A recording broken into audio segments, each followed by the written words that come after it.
500 वर्षानंतर करोडो भारतीयांचं स्वप्न पूर्ण झालेलं आहे। म्हणूनच आपण पण चाललेलो आहोत राम मंदिरात। भारतातल्या प्रत्येक गावातले रस्ते, गल्ल्या रांगोळ्यांनी आणि कण्यांनी सजलेले आहेत आणि आपण पोहोचलेलो आहोत आमच्या इथल्या राम मंदिरामध्ये। तर चला आधी आपण रामाचं दर्शन करूया, मग तुम्हाला मी पालखी पण दाखवते।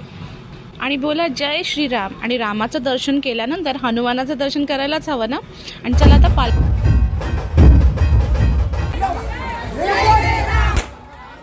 आमच्या गावातल्या मिरवणुकीचं आगमन मंदिराकडे झालेलं आहे आणि मंदिरातलं वातावरण अगदी राममय झालं।